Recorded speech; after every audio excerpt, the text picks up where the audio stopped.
Yeah, greetings, family. I'd like to welcome you once again back to the PACM Umoja Sessions.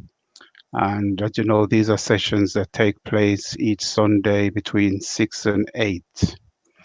And today we have Brother Elder Cecil, who is no stranger to us, and he's a regular contributor to this program. Before the COVID-19 intervened, as we used to have our meetings regularly at the Mama Art Center, and Brother Cecil would do a presentation every first Sunday of the month. And that's something that we want to get back to. So every first Sunday of the month, we can look forward to Elder Cecil informing us in his very innovative way. And just to say a little bit about the PACM, I suppose now people have, for those of you who tuned into our Africa Liberation Day, you would have had the opportunity to see much more about the organization and a background, like a historical view of the organization that was given. Now, these particular meetings, these are meetings in terms of, it's a continuation of meetings that were held as far back in the 70s. I think they started at 25 West Green Road, and that's based in Tottenham, London, in the United Kingdom. And these meetings was regular session in order to inform our community, both update them as to what is happening in the Pan-African world, and also to look in depth, especially from a historical point of view and political point of view as to what's happening to African people. Now, today, Elder Cecil will be looking at coronavirus in terms of its impact on the African population, worldwide, and the fact that the United Nations has asked for a report as to how this virus is impacting on African people. So now I'd like to hand you over to Elder Cecil, who will be, giving us some very in-depth information as to what is happening to COVID-19 in terms of its impact on the African family. Okay, I hand you over now to Elder Cecil. Thank you, my brother Tahaka. Good to be with you and with our millions of listeners out there in the entire world, or at least thousands or hundreds, whatever. Good to be with you. As you say or imply, the United Nations, actually its Human Rights Office of the High Commissioner, and also the Working Party of Experts on people of African descent, has issued a request for contributions on the issue of the impact of COVID-19, that's new coronavirus COVID-19, and the response to the pandemic on the human rights of people of African descent. And we just happen to be in a moment where the major human rights of us Africans are, i.e. our lives, once again at the center of world attention because of outrageous assaults on that right that take place in the United States of America. But in respect of that matter, the US isn't the only place where our lives and other human rights are threatened. I come from Jamaica, and the Jamaican state is notoriously bad in the context of some things that it's called shootouts, of disposing of primarily young African members of the society, African citizens of Jamaica. And there are other places. So we're in a moment where COVID-19 threatens our lives and governments threaten our lives. And it's in a way interesting and extraordinary that the United Nations, not the Security Council, but another part, a much more lowly part of the UN, is making this request for information on the impact of COVID-19 on our people. And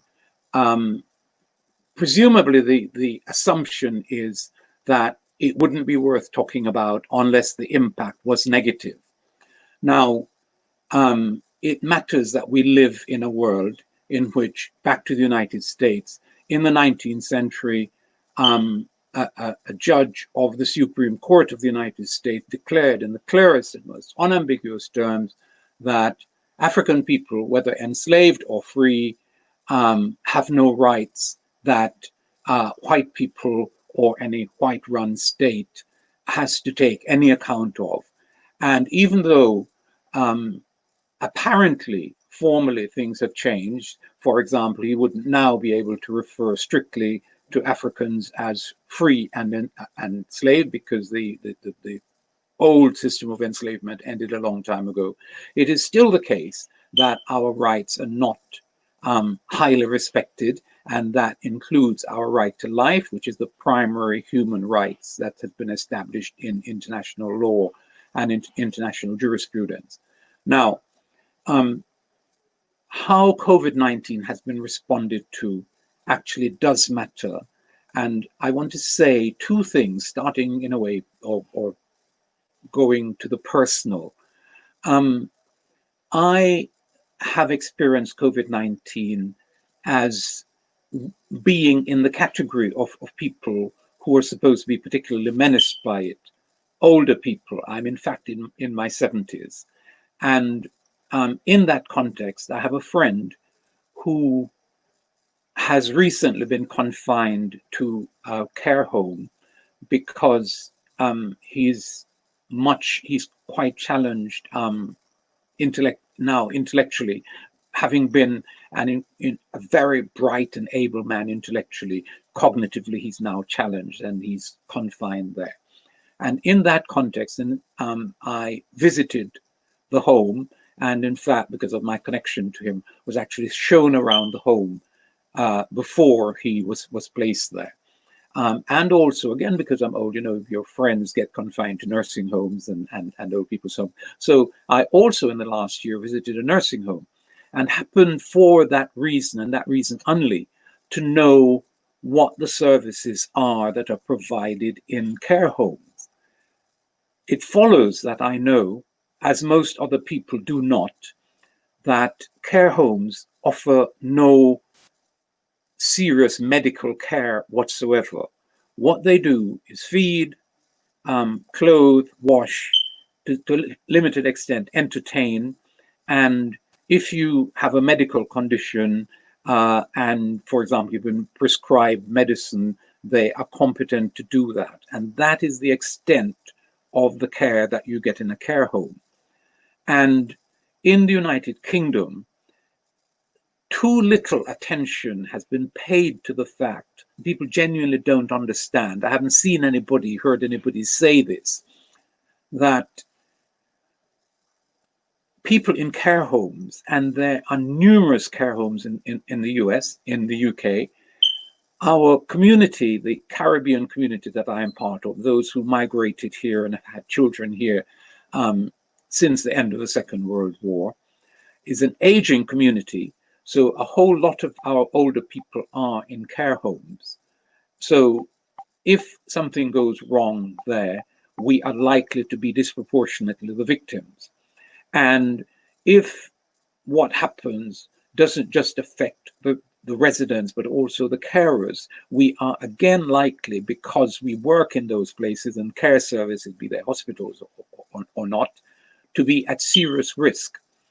And what has not been remarked upon, and is very poorly understood, is that in leaving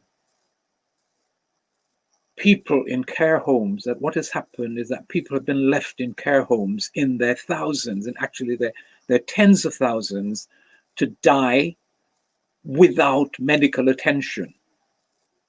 Let me say that again.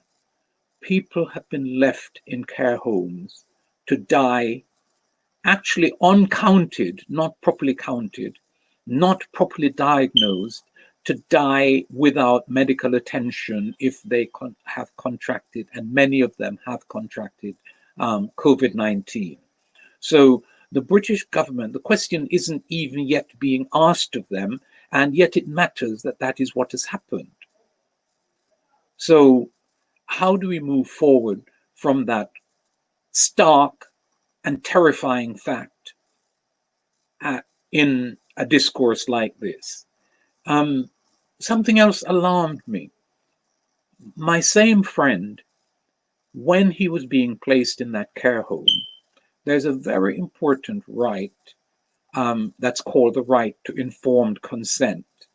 And it works like this, that if you are in, say, in a hospital, the treatment that they are giving you has to be, you have to be informed of it and agree to it. And it's a serious violation of your rights if that doesn't happen. And if there's a person who is cognitively challenged, has lost their marbles, if you will, to put it simply, that person will or should have other people who protect their rights. They might be somebody who holds a power of attorney, or there might be somebody who is officially their next of kin, as I was and am in relation to the brother I'm talking about. And between the council and the hospital, hospitals are always keen to get rid of patients. And depending on the state of the patient, they might get rid of them into a care home. Now, that is supposed to be a matter of consultation. The right to informed consent of the patient matters whether they are cognitively challenged or not. And yet, in this case, the brother was sent to a care home with 1 day's notice to us, myself and a close relative of his, with no time allowed to us to visit, in other words, the care home. It is fortunate that it turns out to be a new and well-run place in our assessment of it, but it could have been otherwise, and the council and the hospital violated his right and our right to defend his right in that particular. Now, it matters that the local authority, I have complained to the local authority in the hospital. The hospital acknowledged it, but the local authority has acknowledged and has certainly not replied. I sent reminders, including a reminder, the principal offender, if you will, is the Director of Social Services. So I sent a copy of the complaint to the head of the local authority, to the chief executive. No response, no reply. And since that non-reply to a complaint is an offense under public law, no local authority should be doing that. And there are rules about how they're to conduct themselves in relation to complaint. I complained to the local authority and care services ombudsperson, only to receive a reply, not in letter form, but with a no reply email saying that the local authority and care ombudsman, who is there to protect people whose rights have been violated by local authorities, saying that the local authority ombudsman is no longer pursuing casework in relation to local authorities because that puts too much pressure on them. And it seems to me extraordinary that a body set up under public law by Parliament, recognizing that there are public institutions that need to be monitored, supervised, complained against, and when complaints are made against, those complaints are properly investigated. And here is one of those bodies, an ombudsman, just abolishing the service and the function for the duration of COVID-19, a moment in which it is particularly required, especially because this is a moment in which governments are doing unacceptable things.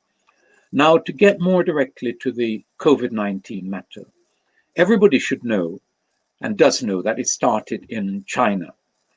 I will not get into whether it spread from an animal in a wet market to a human, or whether it's a mismanagement of a virus in a lab in China.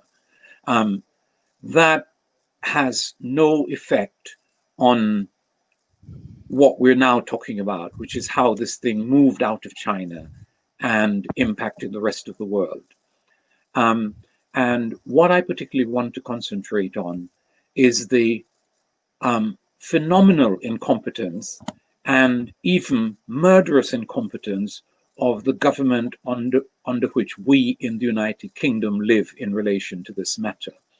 And it's not only the government that's been incompetent, but it seems to me that there's considerable evidence that the scientists, and I'm not one, I'm a social scientist at best, so I'm not holding myself out as an expert in relation to viruses, but all us human beings have a right to create a basis in our heads and in our way of living in the world for judging what is happening to us and what is happening to others with whom we're connected. And that is to say, therefore, the whole of humanity. So it started in China. Unexpected to the Chinese, I've heard, it seems to me, foolish and wicked allegations that the Chinese did it deliberately, or the American did it deliberately with the intention of killing Chinese, or the Chinese did it intentionally with the intention of killing Africans. All of this seems to me to be fairly foolish and almost certainly baseless speculation. So the journalists have failed or have been incompetent, the scientists have been incompetent, and the governments have been incompetent. And that's really what I want to talk about. So we agree that it started in China, that the Chinese responded initially in a kind of panic because new viruses are essentially new and nobody has any protection against them. Certainly no inoculation, no vaccine is available. So all you have to do is check out how deadly this particular virus is, or any new virus is, how many people it kills, how many people it injures, and so on. And in addition to having been made aware of the importance of what was happening to people in care homes, I had another tool in my armory arising from a childhood experience, which is that while I was a child in Jamaica in the 1950s, poliomyelitis struck. There was a panic, and lots of people were clearly in panic. I saw that. I recall, for example, that the doctor who was in charge of the hospital in the nearby town, there's a hospital in my town as well, but the hospital in the nearby town fled to the mountains to avoid, presumably, the masses, and a lot of stuff of that kind happened. Polio passed, not a lot of people died, and the other thing that I discovered from the polio thing was that viruses or other diseases that have other causes can leave people maimed, because poliomyelitis did exactly that. And there has not been a virus, to my knowledge, that has since that time done that to people. There was a drug called thalidomide that was given to pregnant women in the UK, and it did leave fetuses, then human beings, adults, seriously physically damaged. But that's the only other thing of the sort that I know. So I learned out of that poliomyelitis incident when I was a child that you need to understand when a virus or a threatening disease arises, how threatening it actually is, what proportion of the population is it likely to kill, what proportion of the population in the first instance is it likely to infect, how contagious is it, how deadly is it, what's likely to be the death rate, and so on. Those were questions that I knew from repeat in my childhood. And so when coronavirus struck, by the time we came to know about it, the Chinese were already dealing with it in China. That matters. they had already or were in the process of locking down the whole of a province, not the whole country, remember, just one province or certainly one gigantic city and the surrounding province and probably parts of two nearby provinces. On the Chinese evidence, and it was available, those medically involved in the treatment of those with coronavirus were dying disproportionately. The doctors, in other words, and the nurses were dying. And so protection of medical care providers when COVID-19 was involved was clearly an important matter. Now, how does the rest of the world come in? The evidence is that coronavirus was spread worldwide from China by aircraft. And there is evidence, some of it is in a document put out by a major news agency, which shows that as the virus was developing in that part of China, a large number of flights, passenger flights, they were no doubt carrying goods as well, but passenger flights out of China were taking place, and not from the whole of China, but particularly from the COVID-19 affected area. Those flights did not go everywhere in the world, and so infected persons weren't spread equally across the world. They tended to go to places that China had good direct links with in terms of aircraft. So to European countries and to North America, minimally to Africa, minimally to South America, although it is turning out that that is not true in relation to Brazil and is not true in relation to Mexico, with the effect that right now big numbers of people are dying in Brazil. So a big question for me and for the world was, how deadly is this virus? And deadliness is assessable. How do you assess it? One death from a virus is terrible for the victim and for those who love that person. And you can talk about even 500,000 deaths, and that is a terrible catastrophe. But we know that there have been diseases in the past, as far back as a few centuries ago in Europe, when there was something called the Black Death, which carried off between 1/3 and 1/2 of the populations of particular European countries. So that's how deadly diseases can be. And this one didn't appear to be anything like that. We also know that early in the 20th century, immediately after the First World War, there was an epidemic, a pandemic even, that killed millions of people worldwide, that apparently came in 2 waves, 2 stages, 2 phases, and the second phase was worse than the first, and it killed possibly 3-4 million people. That's a lot of people, considerably more than coronavirus. And so even though the in excess now of 300,000 people who've died worldwide, it is nothing like the Black Death, and it is nothing like the what was called the Spanish flu at the end of World War I. So it is nothing that the world should panic about. It is something that the world should deal with sensibly and effectively. And that is something that we haven't seen in the United Kingdom or even in the United States. Now, most sensible people understand that the US is currently run.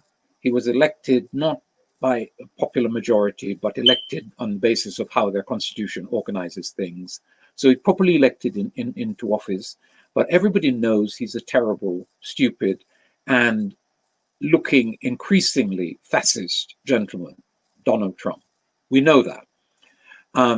We know that he shoots from the hips. We know that he's not a particularly deep thinker.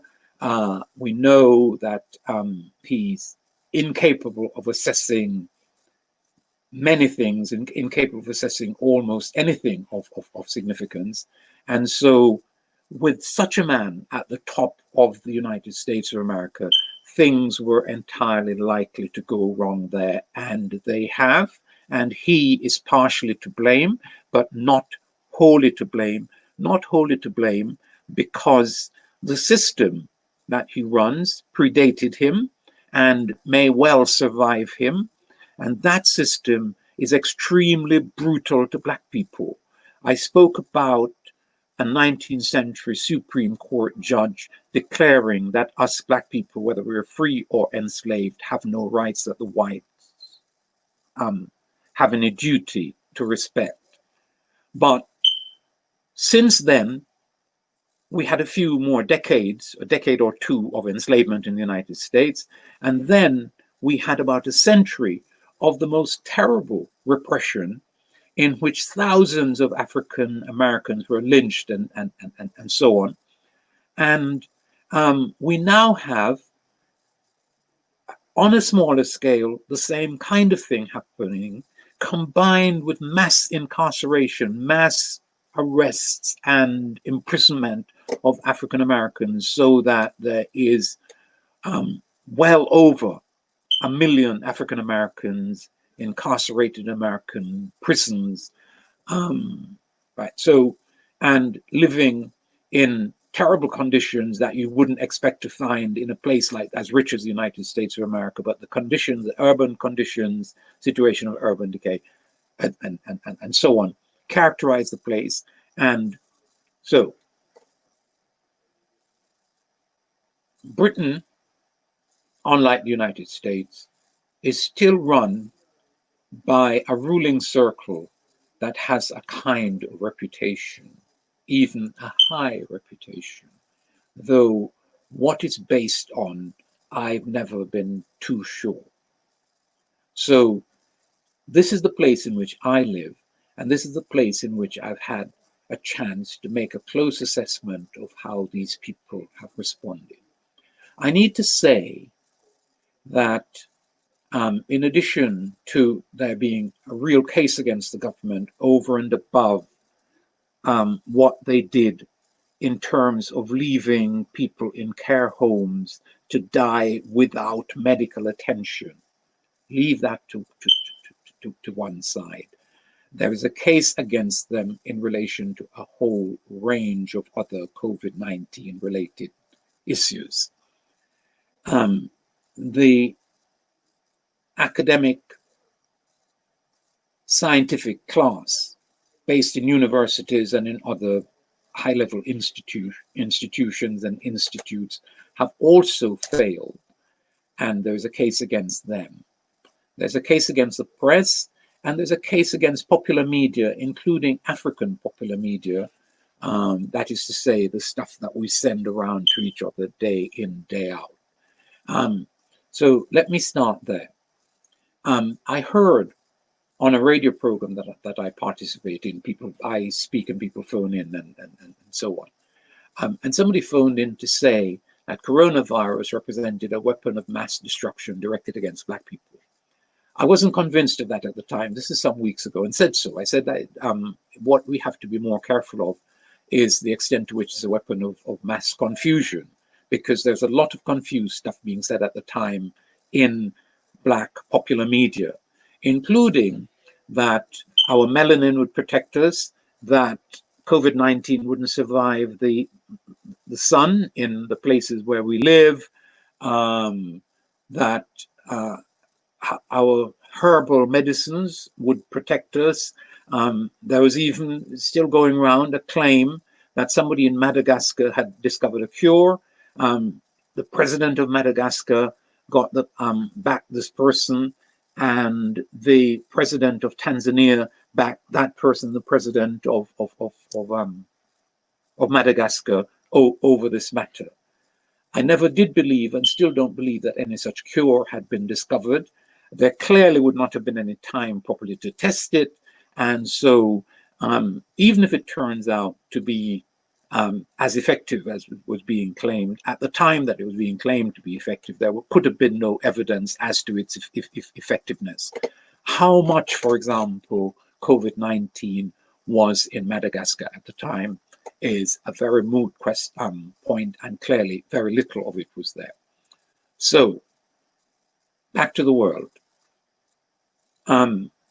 Africans in Africa have been lucky because direct flights from China conveying COVID-19 infected carriers were few and far between. A colleague of mine reminds me that there are perhaps 3 million Chinese in Africa, and that the time of year that we're talking about was the Chinese New Year, and that there would have been much movement between China and Africa.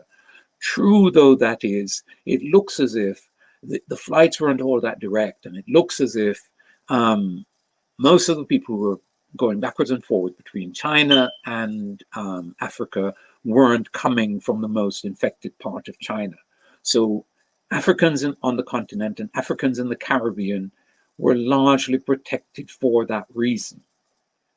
The world divides up further into governments in East Asia that have treated this thing with remarkable effectiveness. If you look at the mortality figures, you will see that a very small number of people have died from this thing in East Asia, including comparatively low numbers in China. Yeah? And the places in which most people have died figures are rising rapidly in Brazil, but the United States of America, United Kingdom. And these are the places that we need to look at.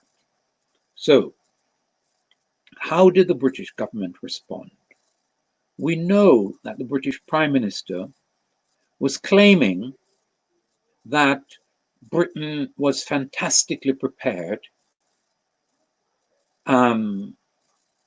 That turns out not to have been true. We'll come back to that.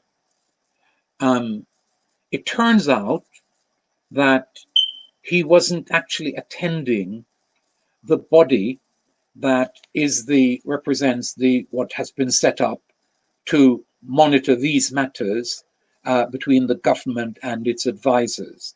Boris Johnson, the UK Prime Minister, was sending his principal advisor, a man who had disgraced himself subsequently by going on a trip 200 miles to the north when he was himself infected.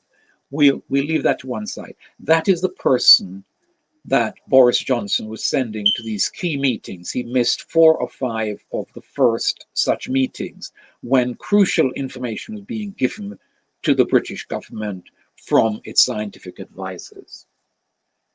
The scientific advisors were extremely confused. It's very difficult to know how exactly and what methods they were using to look at China and the spread of the pandemic and the effect of the pandemic. But there were government advisors and important scientists in the UK talking about hundreds of thousands of deaths in the UK and millions of people being infected. There was no basis whatsoever for arriving at any such conclusion on the Chinese evidence. And the only evidence that we have came from China, was at the time coming from China. So the scientists in Britain were coming to extraordinarily ill-judged conclusions.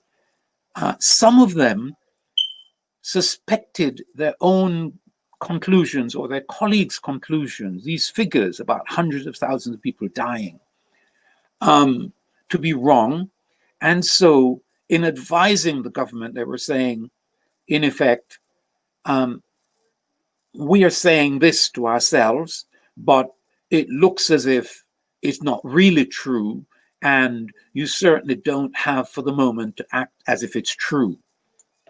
And what acting as if it was true would have meant is to lock down the country for entirely and strictly for a limited period of time. Now, how does the entirely and the strictly arise? Entirely because nobody by this time, there had been no monitoring of flights from China coming into the UK. The virus took off in Spain and Italy before the UK. There was neither monitoring nor any kinds of checks on people coming in from Italy and Spain into the UK. And so a lot of infected persons will have passed into the UK.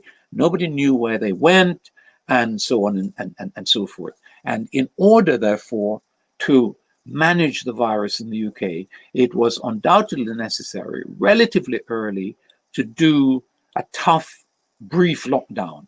Why brief? Brief because the incubation period, everybody agrees on this, is no more than 15 days. And if you are in close lockdown confinement for 15 days, before the end of that period, but certainly by the end of that period, coronavirus, if you have it, should have manifested in symptoms. And after that, nobody should be emerging from lockdown who has the virus, because it would have manifested in symptoms already. At this point, we get into a difficulty which the importance of which hasn't yet been taken serious account of in the UK, which is that from very early in the spread of this virus, it became clear that infected people can be asymptomatic. That is to say, you can have it and show no signs of having it. And at that point, the key question becomes, are you also a spreader despite being symptomless, being asymptomatic? And to the extent that approaching 2 months into a lockdown in the UK, there is still people turning up at hospitals and in care homes infected with coronavirus. It means that a key issue becomes, how do you spot asymptomatic carriers? And even more importantly, how do you spot asymptomatic transmitters? Go and find me a text which explores that matter. Go and find me a scientist who's come on the media and said, this is what we need to focus on. We need to find out what is specific to a person who has the virus but no symptoms. What is the difference between those who have it and are not spreading it and those who have it and are spreading it? Absolutely crucial. The British government and British scientific establishment has not addressed that. Now, I said that the British press and the British government manifested extraordinary incompetence around COVID-19. Go back to the government. Remember that we have evidence of a boastful Boris Johnson talking about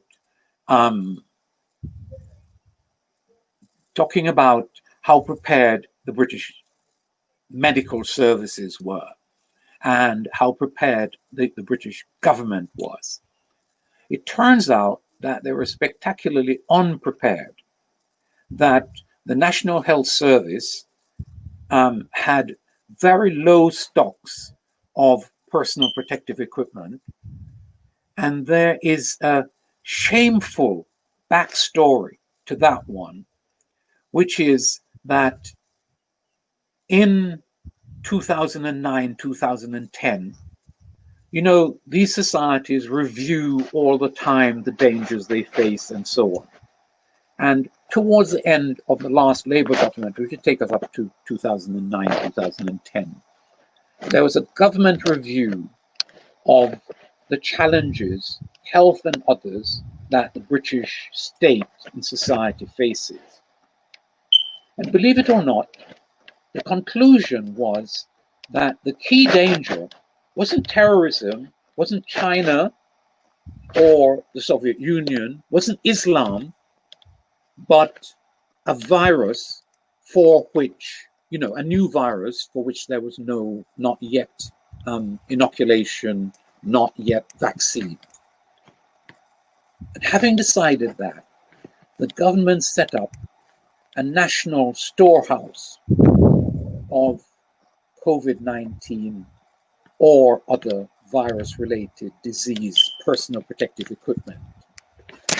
Would you believe that subsequent Tory governments, of which Boris Johnson has been a member of at least two, did not keep those stocks updated and allowed some of them to go completely out of date and others of them not to be retested and relabeled as still reliable. And so in the moment when the British Minister of Health and Social Care was saying, I am going to put the army to distribute PPE supplies to hospitals that are running out of them. In fact, it couldn't be done because the stocks were substantially out of date, sometimes 100% out of date, sometimes 50% out of date, sometimes labeled, relabeled, but unreliable. And we know the level of unreliability because the same issue arose in parts of the United States, and they retested and found a lot of the things couldn't be reused or relabeled and be used safely at their first officially recorded expiry date. So when the British government was saying that they have preparation, there was in fact no preparation. When they were talking about the army had defective material to distribute. When they were talking about bringing stuff in from Turkey, they announced it far too quickly. And when it came, it turned out to be defective. They hadn't sent anybody to Turkey to test the stuff that was coming in. And they had no relationship with the production process of these items in Turkey. So here we have a state run by big, boastful people who are effectively unsupervised by, and effectively not effectively challenged by another set of people whose duty it is to raise issues with them. And that is to do with the press and the media, especially the official big media that's owned by big capitalists. Now, the lockdown in the UK came later than it should. Lockdowns in care homes came much later than they should. The one in which my friend is confined, fortunately locked down early, and before the government advised it. And I am informed through my friend's relative that nobody has died in that care home of COVID-19. No doubt they dressed their staff correctly, monitored their entry and comings and goings, and because no relatives and friends were visiting, COVID-19 wasn't taken into that particular home. Tens of thousands have died elsewhere, And I repeat, a lot of them are Black and ethnic minority people, people like me, and most of you probably listeners. And they were residents and they were staff.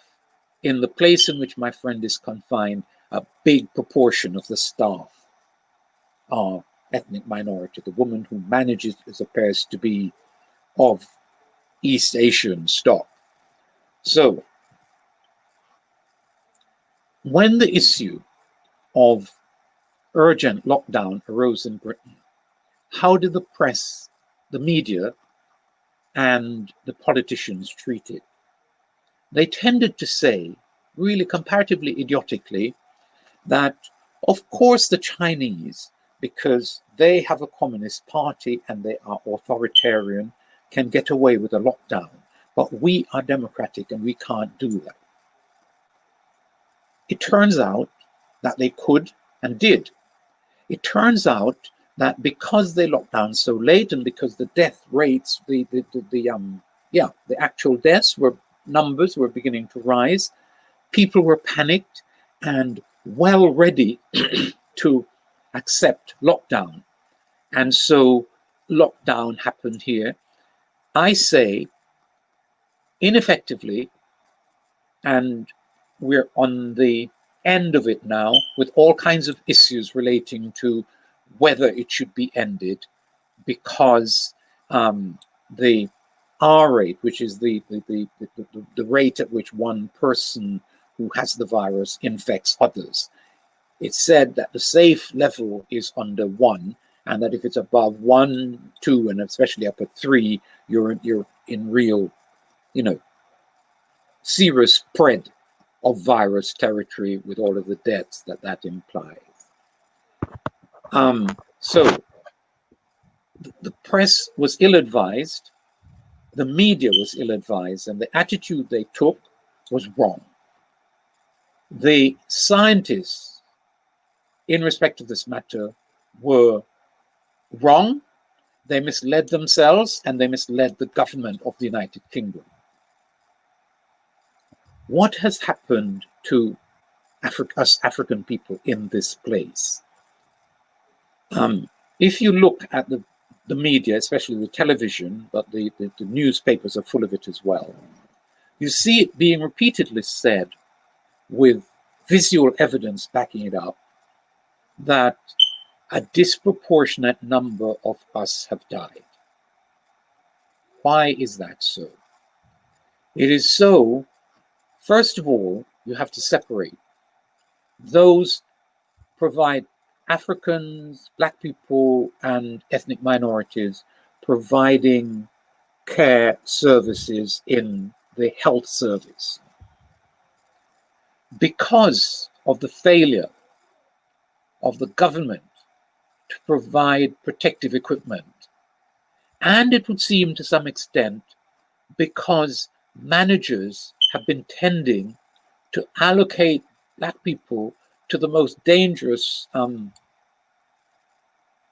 closest to the front line type care provision, that we have been doubly exposed. And that explains much of why we have died in these disproportionately high numbers in the caring services.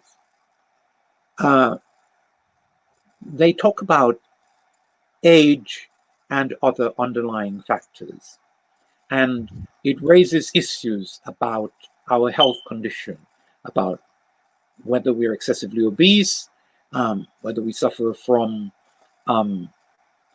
heart, lung, weight, I've already mentioned, via obesity, and so on. Blood pressure, we have higher blood pressure than other people apparently.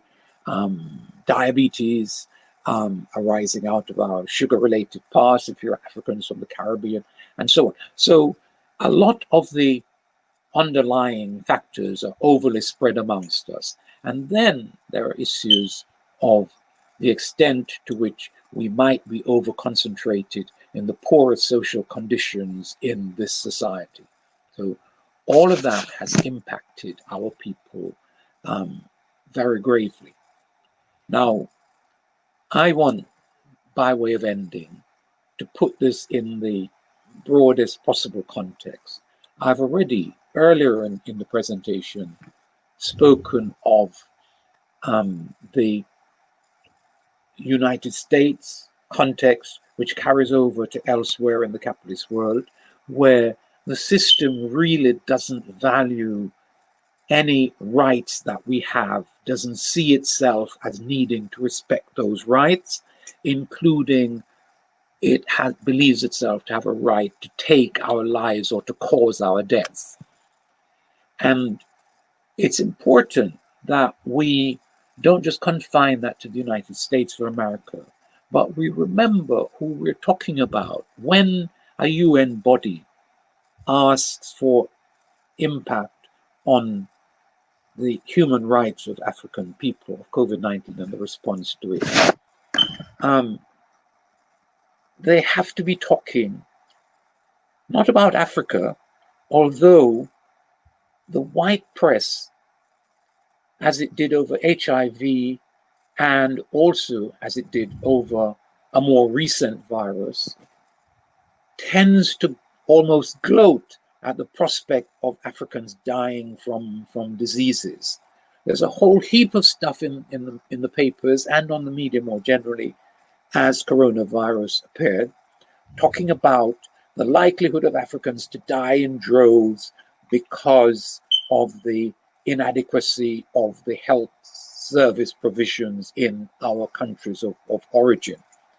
They were right about that, and they have been deprived of the chance to gloat and pretend to be concerned because, as a result of what happened on international flights, the absence or relative absence of direct flights between the key part of China and the continent of Africa and also the Caribbean, very few of us have faced the challenge. And in large parts of the African world, governments have locked down completely unnecessarily. What they needed to do was monitor the points of entry into the societies, especially where the point of entry involved aircraft. People coming off those, especially if they're coming from China or Italy or the United States or the United Kingdom, needed to be quarantined for a brief period to see if they were coming in with any with any infection. So these people, the British, the Americans, and so on, it is not just that in the United States of America they didn't respect our lives. It's not just that here in the United Kingdom, over the last few decades, you can't count on the fingers of one hand. You can't count on the fingers of two hands, right? It's in the thousands, the numbers of especially young Black men, Africans, who've died in police custody. If that was the worst, we would still have a lot to worry about, but considerably less than we actually do. Because these same countries, having put German Nazis on trial for concentration camps and for gas chambers, within 10 years, less than that in some cases, of punishing Germans for setting up concentration camps and for assault on Jewish lives, Jewish rights to life.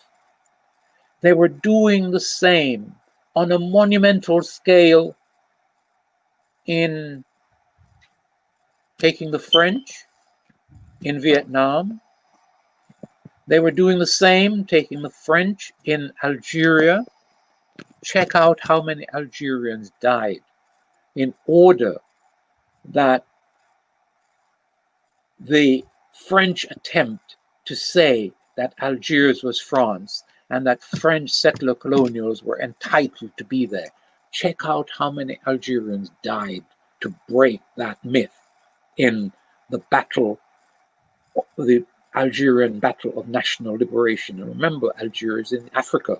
I mean, we think of it as the Arab world, but it's Arab North Africa. Okay? Now, going away from France, Britain, by the early 1950s, put effectively into concentration camp more than 1 million Kikuyu people in Kenya in order to protect white settler colonies in that territory. Britain facilitated South Africa and Southern Rhodesia, that became Zimbabwe, into a mass murderous policy. The South Africans called it something engagement. But what they did was destroy their neighbors and kill ruthlessly and in the thousands, perhaps even in the millions, people in the neighboring states, the so-called frontline states, in order to try to protect themselves from having to share or give up power. So we're talking about a period in which the liberal democracies, France, Germany, the United States of America, Holland, Belgium, little Belgium, owned the Congo. And in the early part of the 20th century, they were responsible for at least 10 million deaths of Africans in that place. And they're the ones who tried to hold on to it or to set up their puppets in the late 50s, early 1960s. The rate of deaths that have resulted from that, astronomical. Right? So we're not dealing with people who respect African people's human rights, whether we're talking about the various liberties that get touted in the American Bill of Rights or whatever, but the right to life particularly.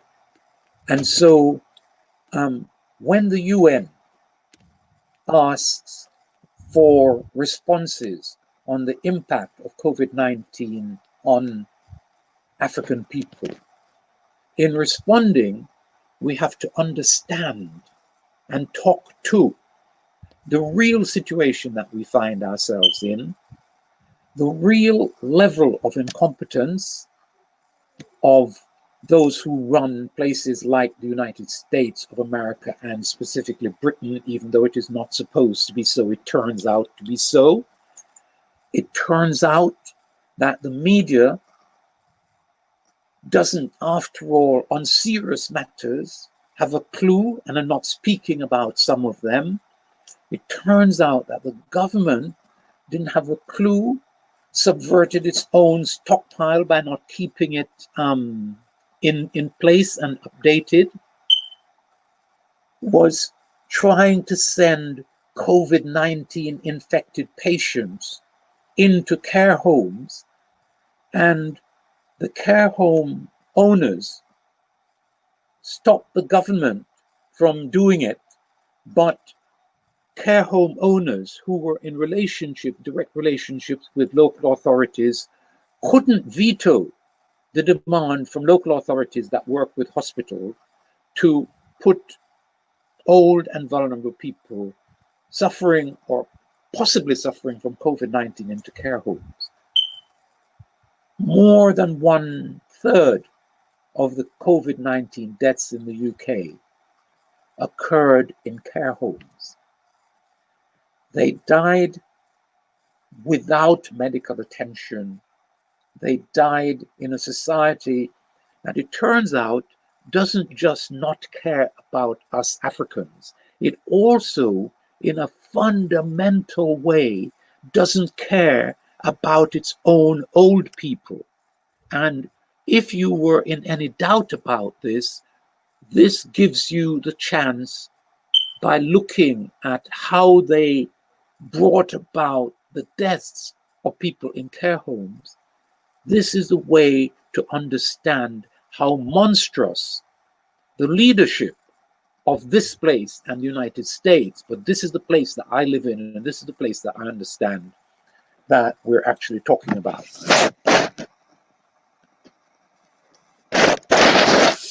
Claire, I've disappeared from the screen.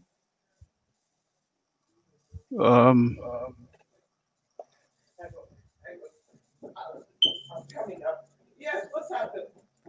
I disappeared from the screen. I don't know. Yeah, hello. My brother, Are you back on? Claire, don't go away yet, just like that. He's going to let you in. No, I'm not out. The thing, No, you're I just back. disappeared from the screen. My brother, Yeah, you're back were on you the hearing screen now. You're up to back. almost the end there? Yeah, you can carry on. You're back on. No. That is if it's in fact the end of what I wanted to say. And if Okay. anybody's been listening and has any questions, I'm perfectly willing to take them. All right then. Okay. Thank you for that, Brother Cecil. I mean, so far, I think people are still taking in what you said. They haven't no questions or comments so far. Mm. So what I'll do, I've got a few points I would like to bring up Yeah. in connection to what you have said. One of the statements you made is that the scientists end up misleading themselves. Yes. I'm not sure. What exactly do you mean by that? Okay. The best place to look for and at a review of the mess that British scientific opinion was in, particularly early in the pandemic as it spread to this place, is that Reuters, the news agency, actually did a study of both how the British government reacted and how the British scientists reacted. And it has the scientists misreading the evidence from China. And I really don't know why and how, but arriving at conclusions that were off the wall about how many people were likely to be infected and what proportion of the people that could be infected or would be infected were likely to die. Extraordinary overestimates. And this, I repeat, is the scientific community that I'm talking about. The report by Reuters is actually available. People can probably look it up. I have it in my hand here, a photocopy that a friend sent me. Yeah, if I could So comment there, that's what I had in mind. I seem to remember that large figure came about when this country, when the UK was pursuing a herd immunity. And Well, go on. I think it was Imperial College came up with a model saying that if you go down that road of actively encouraging, especially they said young, fit adults to actually get this disease, it could result in something like, I think they mentioned up to 250,000 people dying if you're just going to let it rip, which is what they were doing at first. And I've seen that. That's when they've done an abrupt change, I think. Well, the herd immunity idea is another of the idiocies. Herd immunity can't be practiced. I'm no expert on that, but my understanding of it that herd immunity can't be achieved with effectively a deadly virus, and so you have to be willing to allow a gigantic part of your population, the herd, to be infected. You hope that they will survive, and that they'll be protected for the future from this, having been infected naturally. But if you're dealing with a condition that kills people, even dreaming of relying on herd immunity is an absurdity. So, insofar as that explains the early responses, the unwillingness to go to full lockdown in the UK, insofar as that explains why they were hesitant, I'm afraid it's another channel of incompetence of their incompetence that's worth exploring.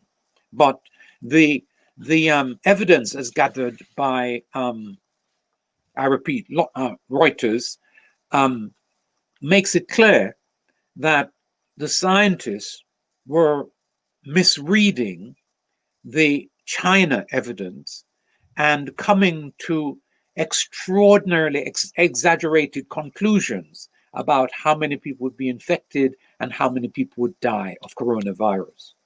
And even as they were saying that, they were doubting their own conclusions. And so the main advisor to Boris Johnson was saying, this is what my colleagues are saying. I don't know if I believe it myself, and I don't think you necessarily have to act as if what they are saying is likely to be true.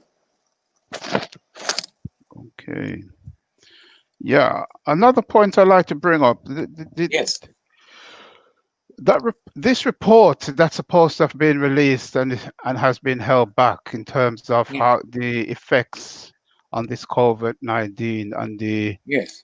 BAME community, the Black ethnic minority community, that they did a survey, apparently they did a study, and when they saw the results of it, the report was only partially the part of it has been published. Yes. Yeah, partially published. Can you say a little bit more about that? I don't know if you know much about that.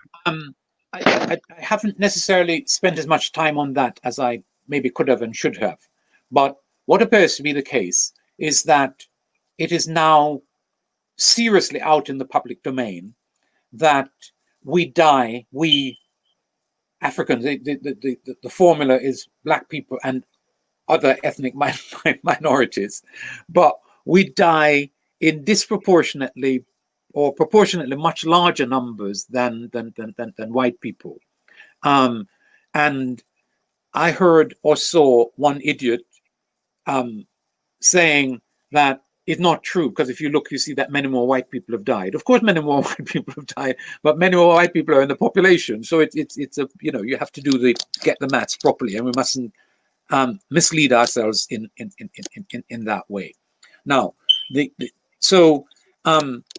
it's in the public domain that is true.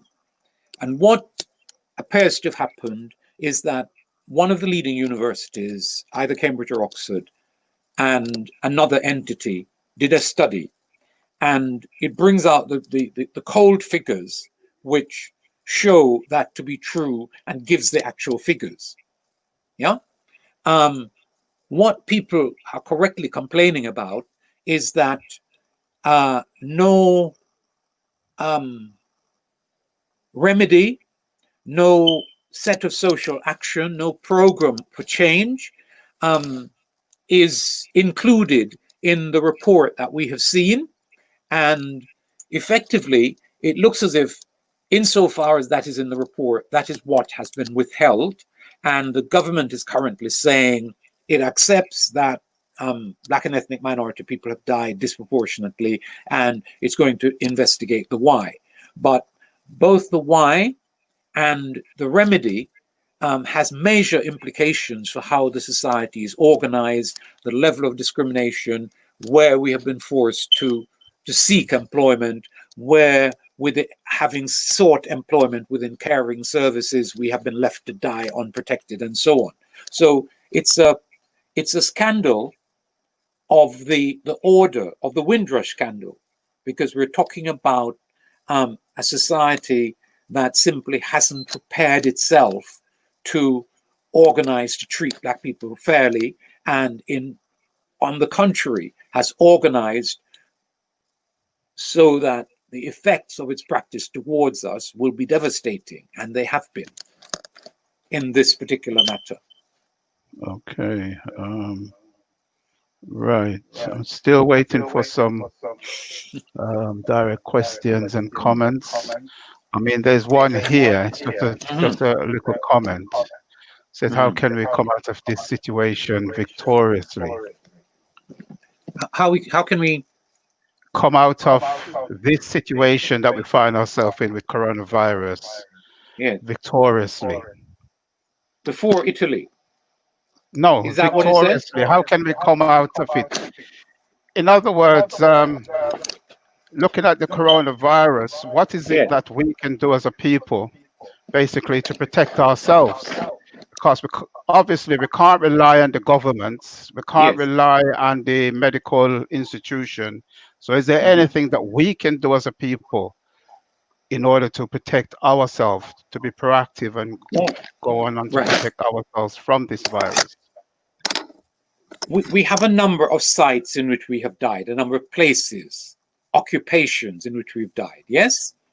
And what we need to do is insist on proper protection in those sites, or withdraw our labor, or threaten to withdraw our labor. And that includes the provision of medical health services. It includes bus drivers and that kind of thing. Their union should have been tougher around physical protection as they drove those buses in relatively unprotected conditions.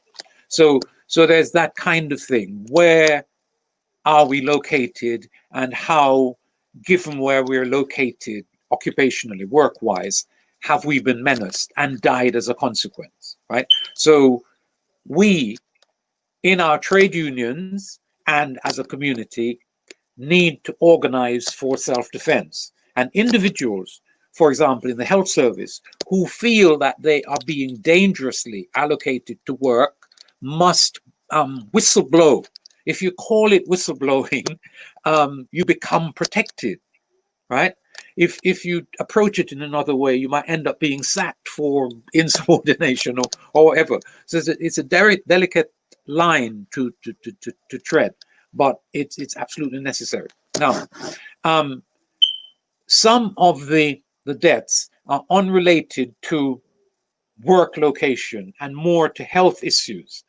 And somewhere down the line, we African and Caribbean people have to look more carefully at what is it in our treatment of our health, in the way we eat, in the way we exercise or fail to exercise, that has led us to have the kinds of conditions, including diabetes, including blood pressure, and so on, and obesity and excess of weight. Let me say something to you, and some people may object, but in the context, again, of visiting my friend, this time not in a nursing home or a care home, but in the hospital, a significant proportion of the nursing staff and the care staff are Black people who look like you and me, my brother. And a noticeable and worrying thing was the extent of something that approaches obesity amongst our fellow Black people in those places. People have settled in to being excessively big, excessively fat, as if that is somehow a healthy condition to be in. And weight, excess weight and obesity has been a big factor in deaths. So we Africans have to stop regarding, in my childhood, they, as somebody matured and got fat, I used to say, you look well, putting on weight and getting actually excessively fat.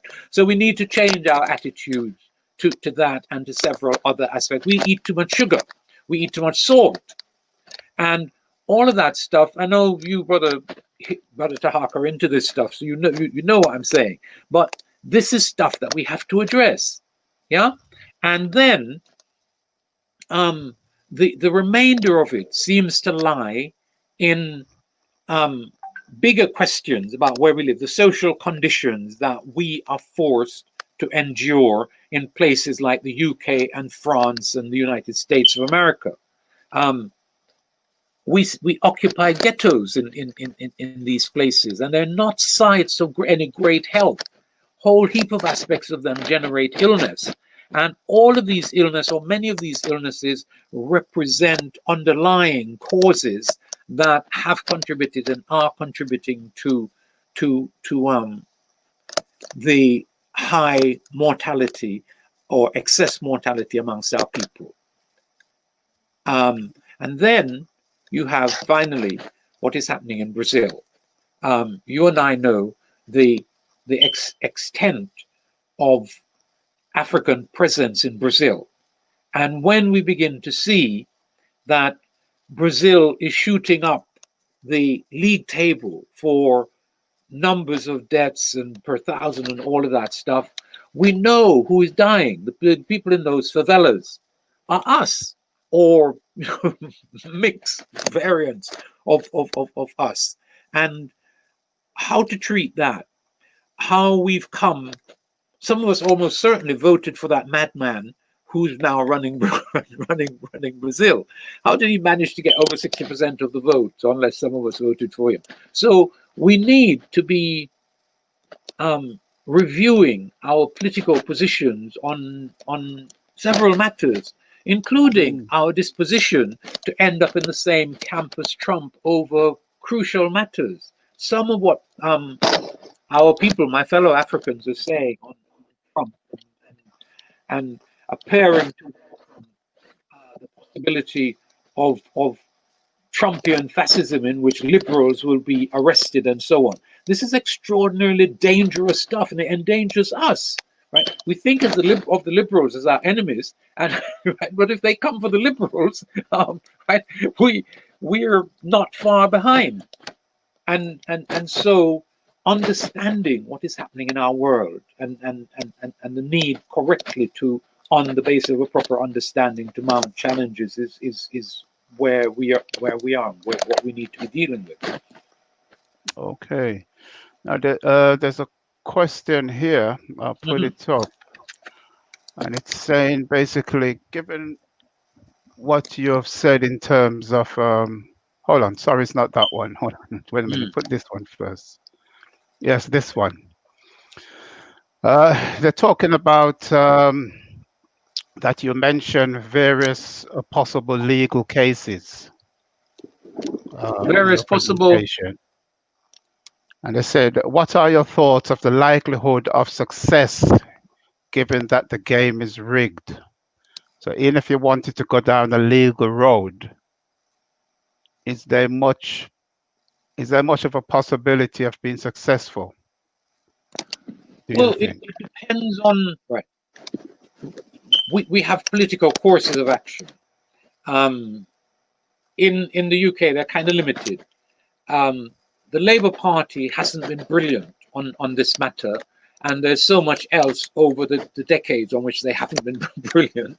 So the choices there are very limited, and that means that effective African community self-organization remains a big priority, and it's an area in which we fail spectacularly. We don't have any national African People's Organization currently properly operating in the UK, and we should.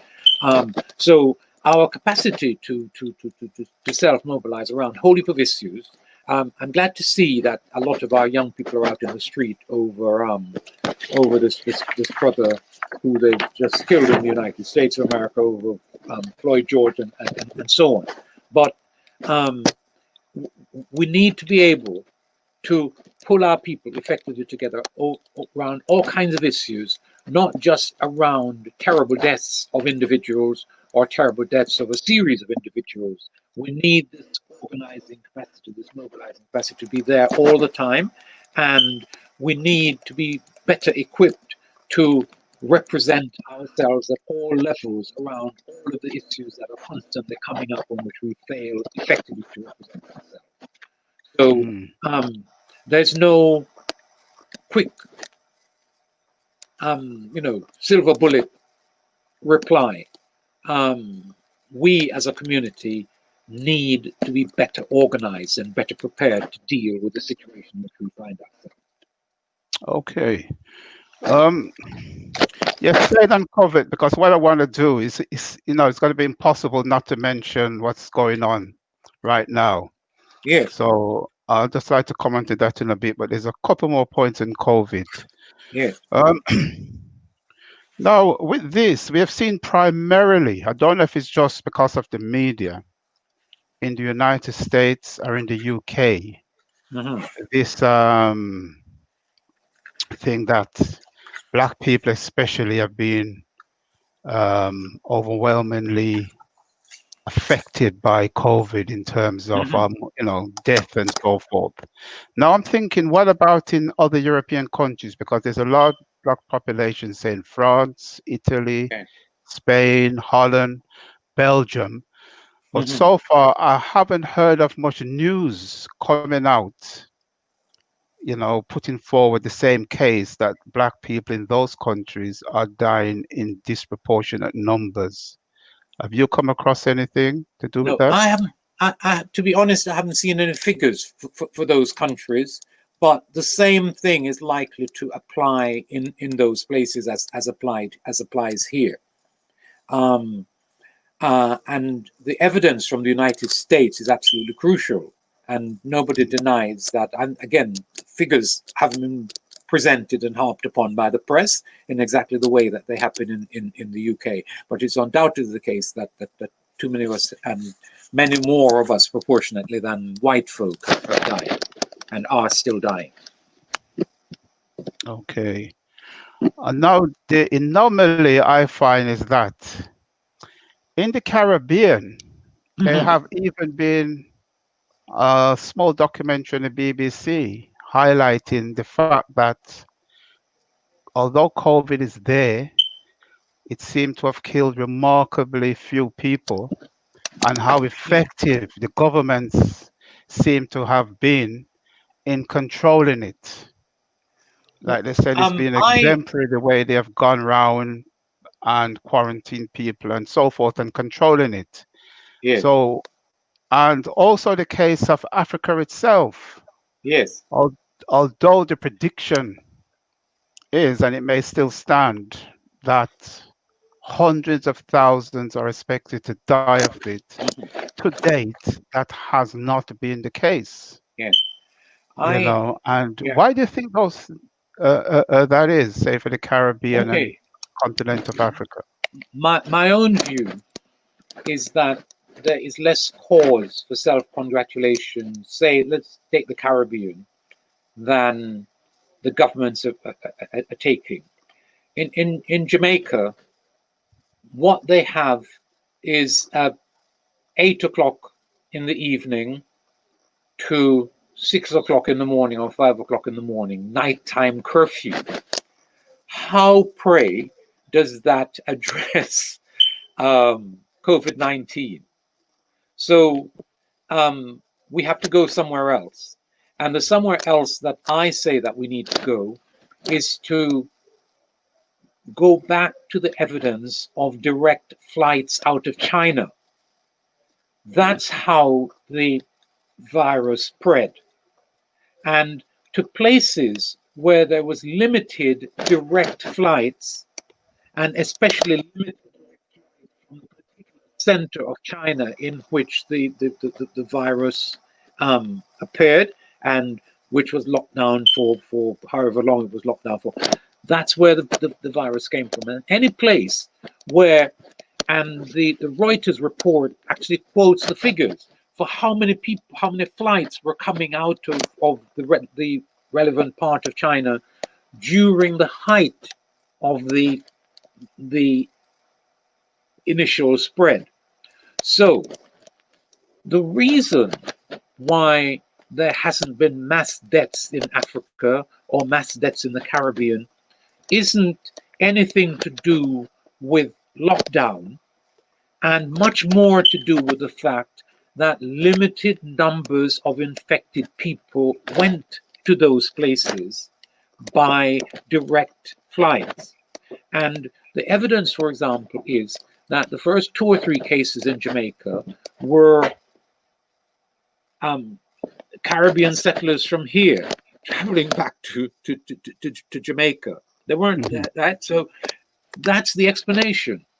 And so I believe that it has been unnecessary and wrong and costly to lock down many of those economies. And I said in my presentation that what they really needed to do was monitor, check, isolate people coming in, depending on where they were coming from. And it would have been a small price to pay to put those people in quarantine if they showed any signs, and sometimes even if they didn't, because that is how this relatively small number of cases in the island went. Now, I don't say that when cases were discovered that they didn't quickly and properly trace and check and isolate. That's what happened in East Asia. And precisely because that's what happened in East Asia. If you go and look at Hong Kong, if you go and look at Korea, if you go and look at Japan, you will see there's very big places close to China with big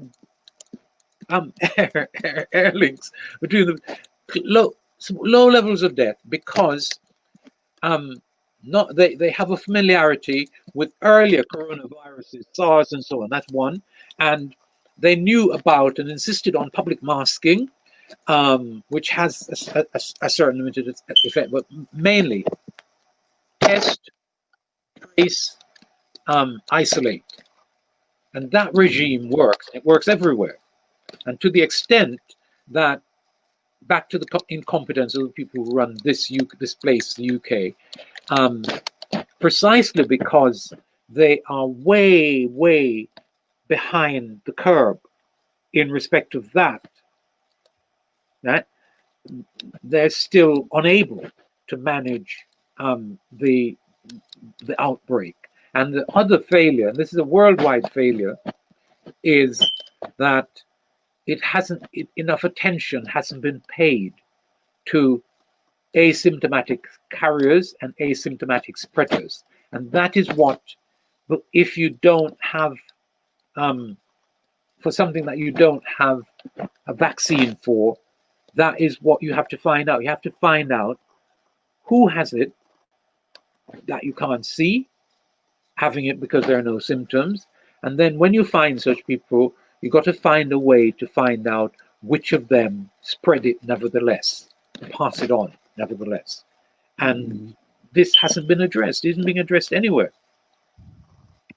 So now to continental Africa, the proposition that I put as the explanation for why there hasn't been any big deaths in the Caribbean also applies to most of Africa. You, my brother, as I was referring to in my presentation, when I said that you pointed out, is that your figure? And that it was the Chinese New Year and that many of them were coming and going. Fortunately, as if the part of China that they were coming and going from wasn't the main infected area, and even if they went and came brought coronavirus with them, and to that extent, we're blessed. Have been devastating. Wow. Well, so the absence of large-scale deaths is a function of the fact that it hasn't been introduced on a large scale into Africa. Because had it been, none of those African governments would have had the machinery to cope with it. Okay. So then, in that case, I don't know if your theory is the whole water, as you're saying, mostly spread by air. So lots of flights coming out of China into Europe, especially Italy, because it took off into Spain, it took off.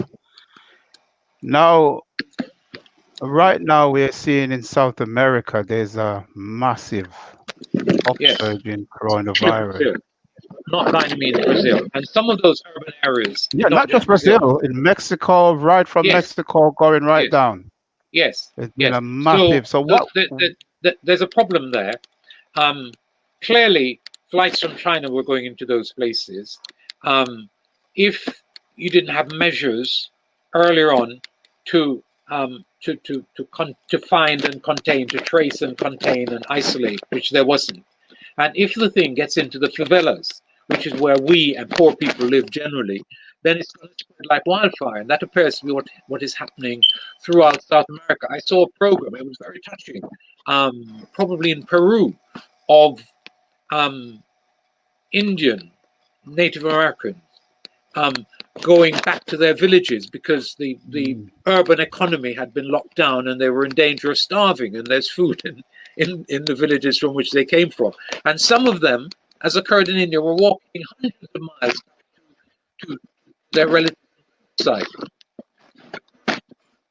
So, Yeah, your sound is coming and going. I don't. say again. Yeah, you need to speak right up into the computer because the sound is dropping every so I often. will hold Yeah, yeah, something like like this that. Yeah, position. Are you hearing me? Yes. yeah, yeah. That's a lot better Okay. because when you're sitting back, the sound, the mic's not Yes. picking up everything. Yeah, well, no, the other thing in terms of COVID, Yes. we have seen that in Africa, Yes. people have turned to traditional remedies. Yes. And the remedy that's come out of Madagascar, we have been told that it's been proven quite effective in that even now the World Health Authority has agreed to do some trials with it. Yes. Do you think there's anything in that? Do you think Right. No. traditional Position. remedies or traditional approach can be effective against such viruses? My position on that is right. It's fairly straightforward. We Africans discovered the nature and use of evidence before anybody else, right? So everything that we do needs to be evidence-based. Now, you and I know about the effectiveness of aloe. I know about the effectiveness of ganja and other things like that. And there are a whole heap of other things from my childhood or in adulthood that I'm 100% satisfied work against a whole heap of conditions. But for us to, it's correct, therefore, we as Africans know that we are familiar with effective herbal remedies and that more of them need to be discovered and tested and tried. What I'm worried about and suspicious of, and I mentioned it in the presentation, is a new, unfamiliar virus arises. And within days, certainly months of the thing appearing, and in a place where there can't be too many cases of it, somebody says, I have a remedy, right? Now, on what basis would that have been tried, against whom and with whom, right? So, first question. And then there is an elevated claim made. In the case of the Madagascar remedy, the Madagascar president went for it and appears to have persuaded the president of Tanzania that this is a good thing. And so two African presidents were pushing this thing, but where was the evidence? And I repeat, us Africans know about evidence. We mustn't, downgrade stuff that we built our head upon. And so that's my difficulty with the Madagascar claim. The evidence is not there. I see claims, and the claims are made prestigiously, but when you ask who was cured, how do they know the people had COVID-19? How do these people in what numbers come to be in Madagascar, which are rather out of the way place, and so on? Well, well, I can partially answer that in terms of Yes. how it came about to be Madagascar. It was actually a scientist from Democratic Republic of Congo Yes. that developed it in Congo. Yes. But for whatever reason, he was pursued and jailed for He making was. such claims. And he then Well, actually managed to escape from Congo, relocated to Madagascar, yes. presented what he had found, Yes. because the plant that he used, Artemisia, I think it's called, is Yes. something that's very common in Africa and being used for Yes. all host of cures over many years. Yes. And that's how that came about, Yes. that it happened Okay. to. I don't wish to say that this thing doesn't work, and you've given me what could be a powerful story. But we have a short timeline. We are in June. This thing emerged in China in December/January. You have a scientist in Congo, a place with very few or no cases of COVID-19, finding a cure for COVID-19, being jailed because he makes the claim, and then he escapes and goes to Madagascar and is able to another place where there's next to no cases and to convince the president of Madagascar that he has a cure. So I don't say person doesn't have a cure, but we cannot have a properly tested, tried, evidence-based cure. Well, what I'm trying, my take on that would be Nigeria have ordered it in, Senegal has ordered it in, quite a few of my African countries have ordered it in. In Europe at the moment, there's no cure, there's nothing. And they're working, as you know, on a vaccine. It's a vaccine-based thing that they're going after. Yeah. Let me just say something. Let me just say something, and this is not talking over you.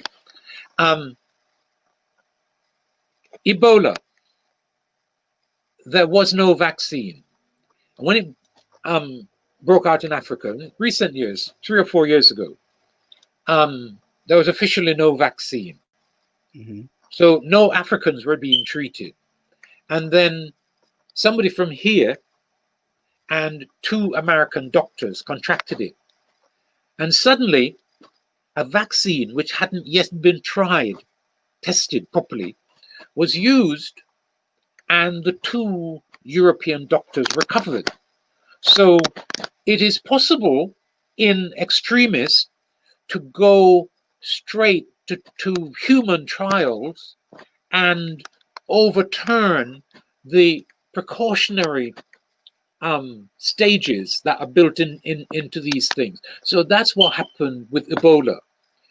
It may be that this Congolese brother was in a similar condition. So what I would say is that if continental Africans have a cure, this is something that kills a significant proportion of those who get it.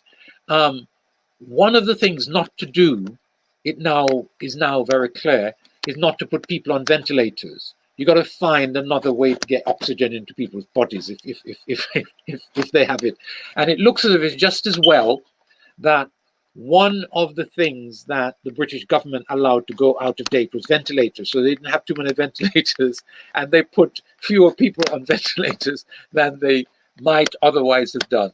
So that's a blessing. So what I'm saying is, it's okay for Africans in extremis, and these conditions are one, to try and see if an untested product works. And so I don't particularly object to that, because there is nothing else officially, right? The Western labs haven't come up with anything yet. And so if we have stuff, it's well worth trying. And, just providing the people that it's being tried on know that it's a trial and consent to be tried on them. Well, I hear what you're saying. But remember, Africa has a long tradition of being able to come up with effective cures for its people.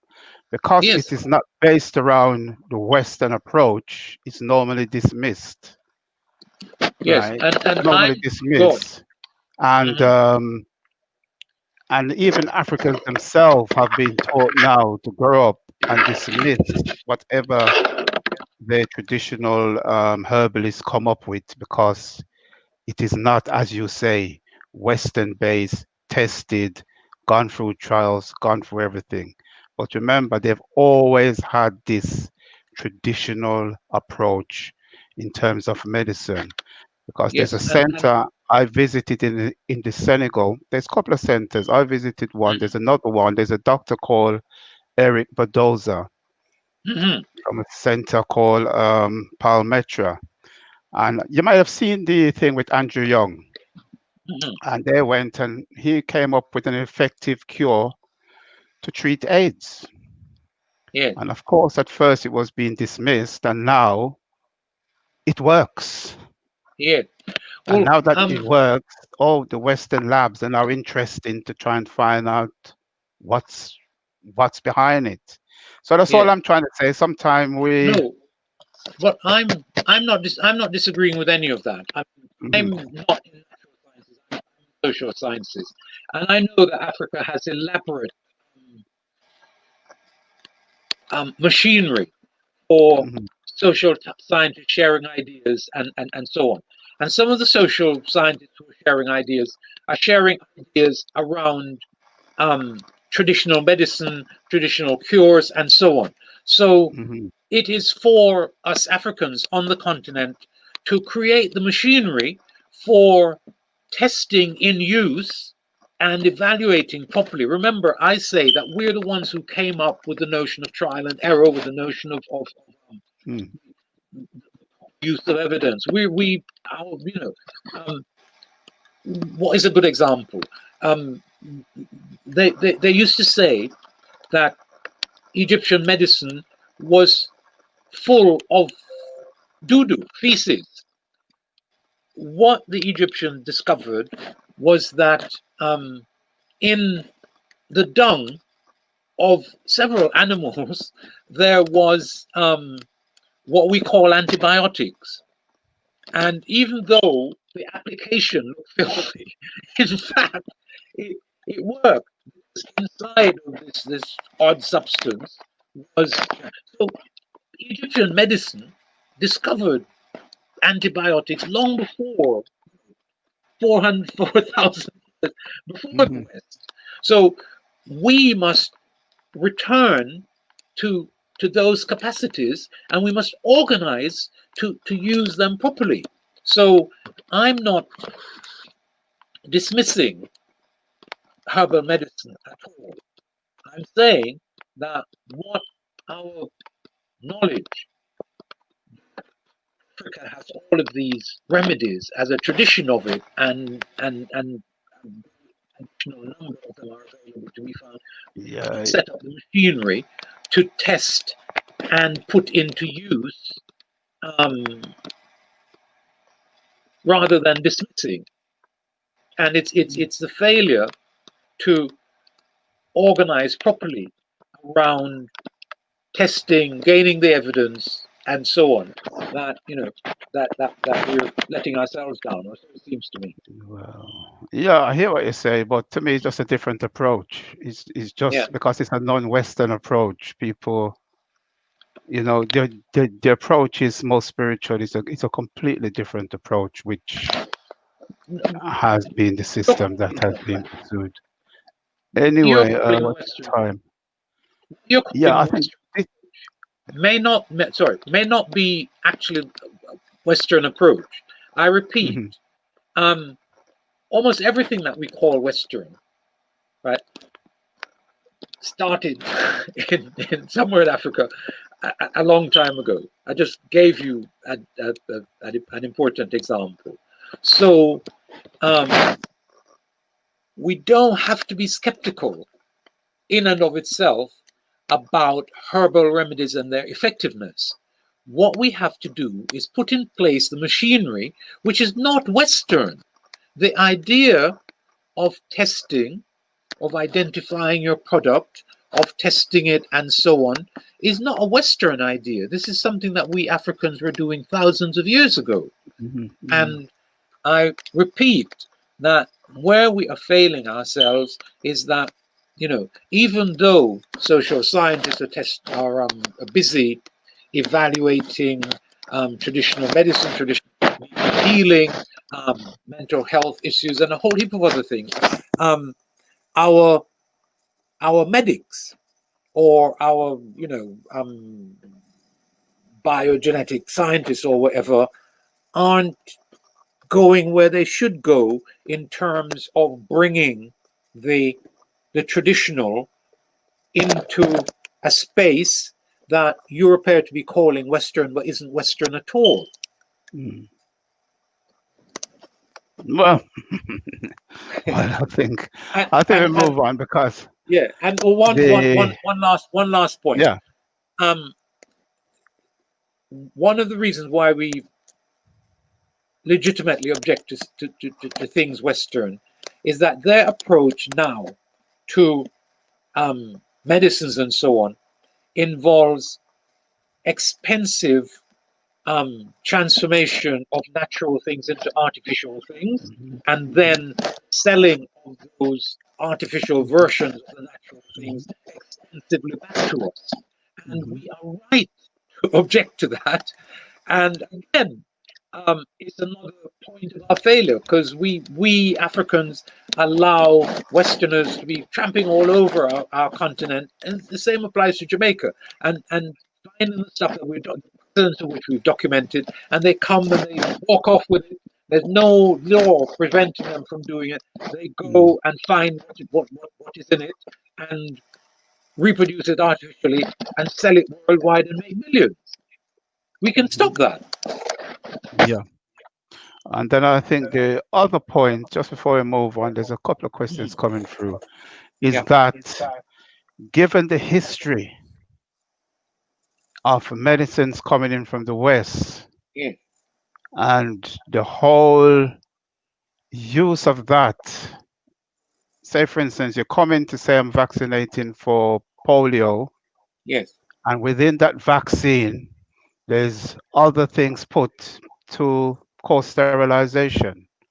Yeah. If you know what I mean. So given that mistrust of the West, because the evidence is there from Angola way back in terms of the AIDS virus, the polio vaccine got contaminated with the AIDS.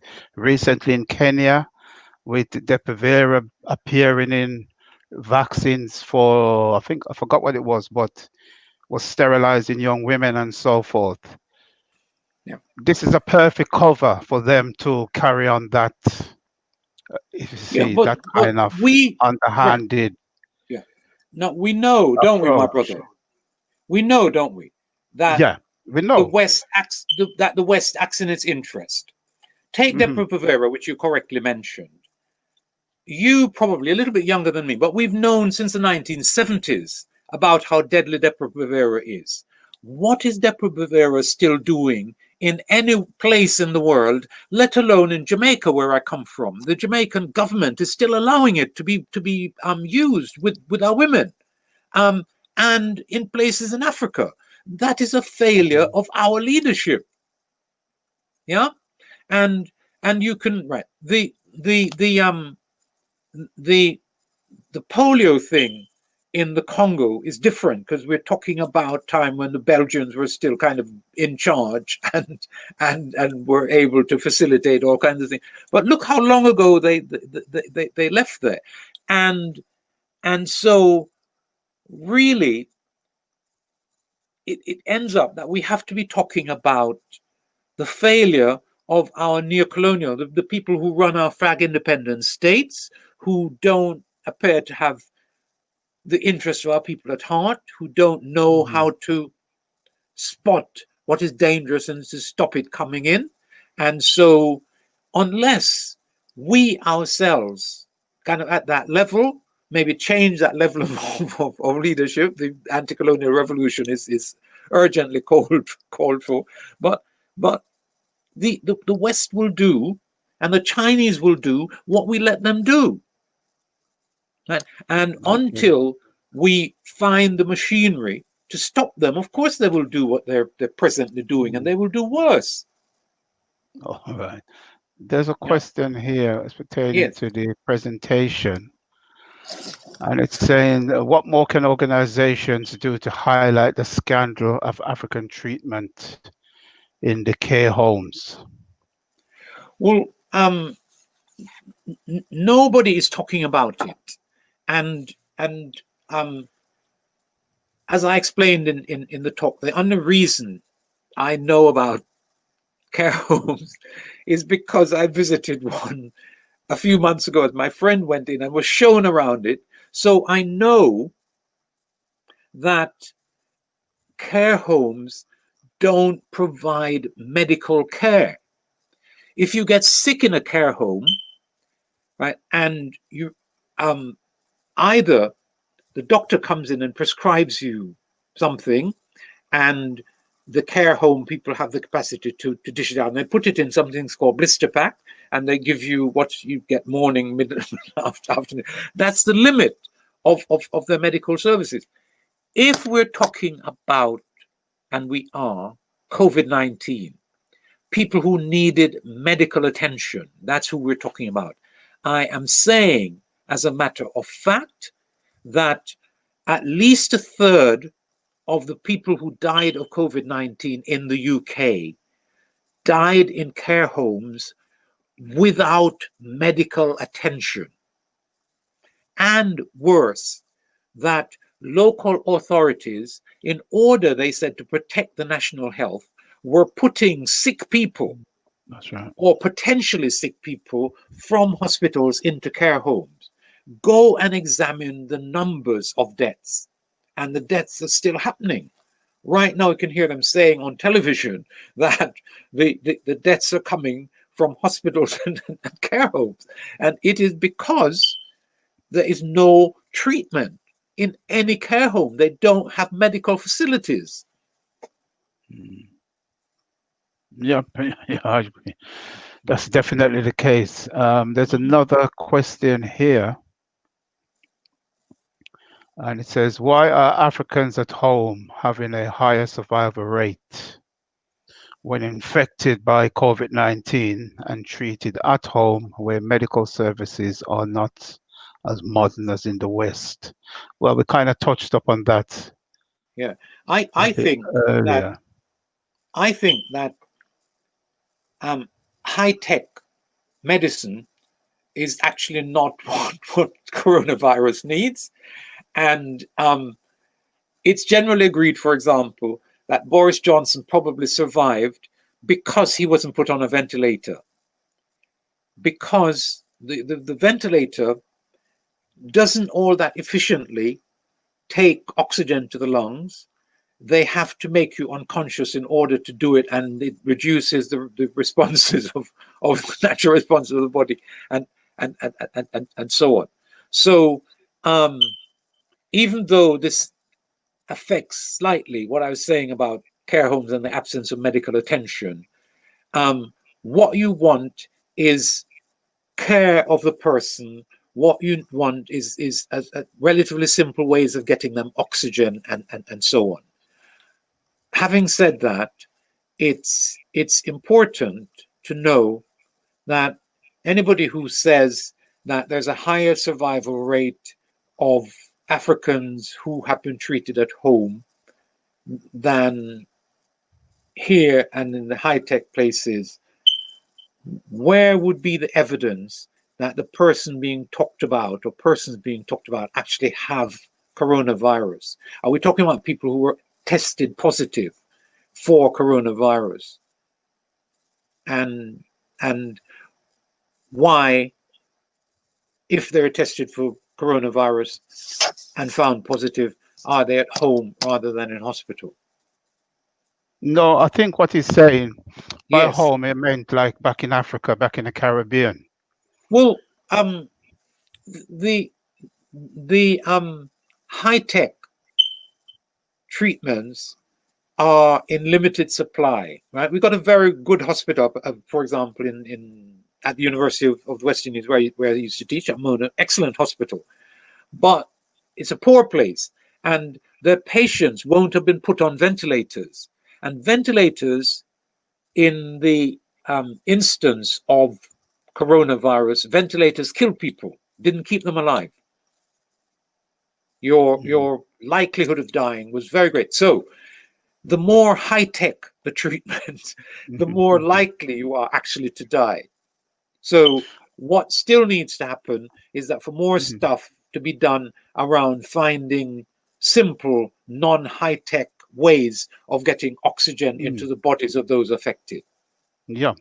And to me personally, having read quite a bit about it, it could be as simple as being in an environment that is more conducive to our health, because they're saying one of the things there's a correlation between lack of vitamin D, Yes. as you know, which is a sunshine vitamin, which Yes. there's not plenty of it in this country, and getting severely sick from coronavirus.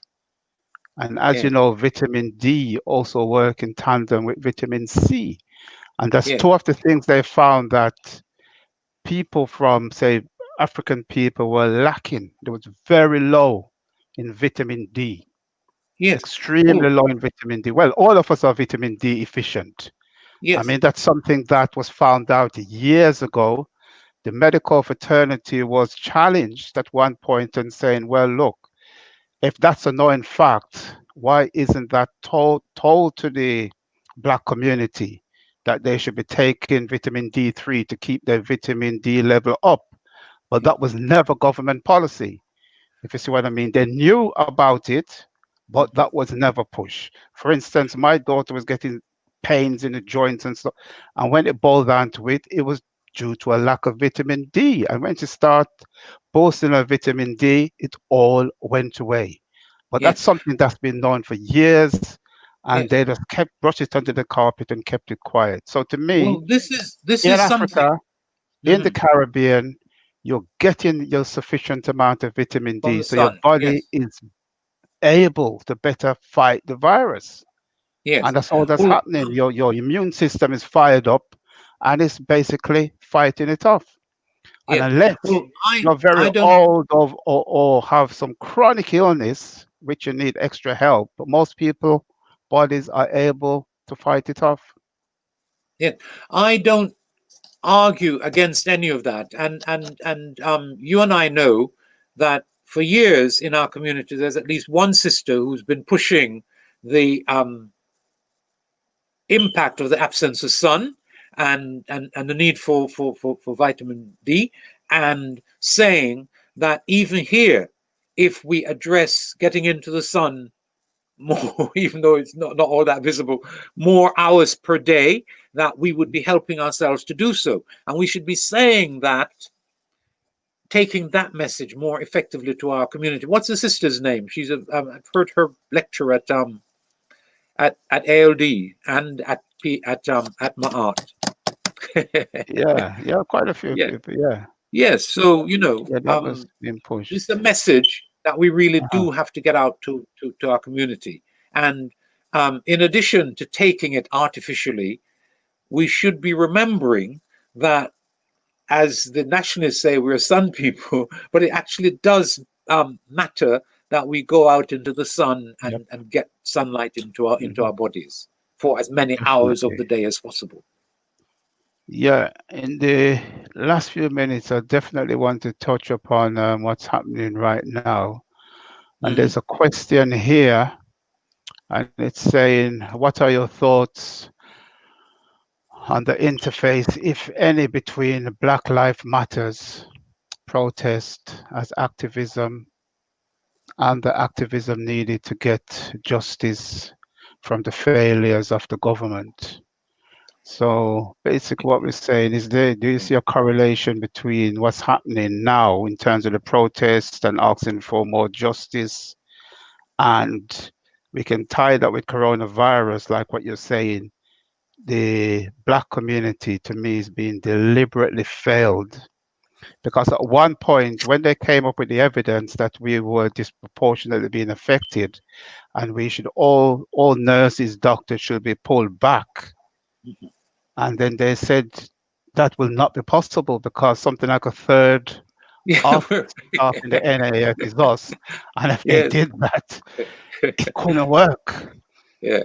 Well, So the caring services are dependent on us at all levels, from consultants down to cleaners. That is undoubtedly the case.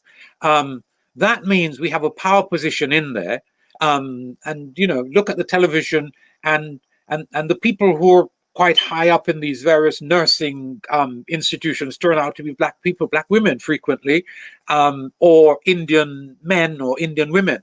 So we do have organizational capacity, trade union type capacity that has to be converted to our advantage. And it seems to me that the exposure that COVID-19 has subjected the system to, in terms of its neglect, just at the basic level of providing personal protective equipment. We face a government with a prime minister that was used to boasting. Right, listen. On the 3rd of March, Boris Johnson was his cheery self. He joked that he was still shaking hands with everyone, including a hospital treating COVID coronavirus patient. Our country remains extremely well prepared, Johnson said, as Italy reached 79 deaths. We already have a fantastic NHS, the National Public Health Service, fantastic testing systems, and fantastic surveillance of the spread of the disease. All rubbish, right? And the unpreparedness came out in them setting up this stock of things to be used in exactly this virus situation, and then governments that he was in not keeping the stock up to date, and therefore it not being available. And when I'm telling people that they're sending soldiers to get it, the stuff wasn't there in any update and usable way for the soldiers to distribute. And then here is what I was saying about the confusion of the scientists. There's a fellow called Chris Whitty, who is or was the government chief medical advisor. He's an epidemiologist. Whitty passed on the modeling committee's broad conclusions, including the prediction of a possible 80% infection rate and the consequent deaths. Now, this is the government chief scientist saying that he was working with people who were saying that 80% of the population were going to be infected, and that there was going to be consequent deaths in the millions, or certainly hundreds of thousands. Where did he get that from? How did that connect with the China evidence? So, like I said, the British scientists were in total confusion, and the government was making false, bogus, boastful claims, and the journalists who should have been telling them, you need to lock down because all of this thing is streaming in here, it's coming from Italy, from China, from Spain, you have to lock down briefly, and then you have to combine lockdown with finding a way to identify people who have the virus asymptomatically and which of them are also spreaders. And because none of that was done, the lockdown has lasted 10 weeks or something in that region.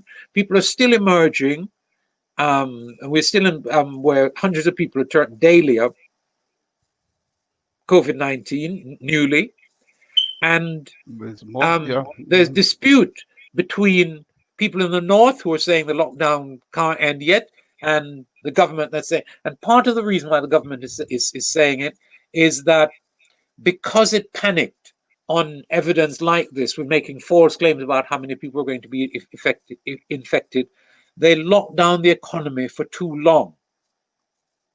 And the cost of that is going to come back on us for generations, even though money is cheap at the moment. And so the borrowing is not as expensive as it would otherwise be. But they're doing some crazy stuff. Okay, I'm looking. Well, there's no more questions, but yeah, to carry on in the same vein with what's happening, just like to touch on that now. What's happening in America, right across the world, okay, as a result of the death of George Floyd? Well, we know that that was the straw that brought the camel back. This thing had been building up. Yes, now we see what happened in America. My question is now, all the situations over the years that has happened in this country, Mhm. do you think this will now shed a light on it? And can this be like a catalyst to highlight more of what's been going on here? Well, it is the first thing to say is that it is good that people are out on the street, and also it is good that amongst the people who are out there is not just us, but some white people, some young white people who are beginning to understand that Black Lives Matter, and that the rate of our deaths at the hands of the state, especially the police and prison service and healthcare, especially mental health services, is outrageous, and it's been so for decades. Now,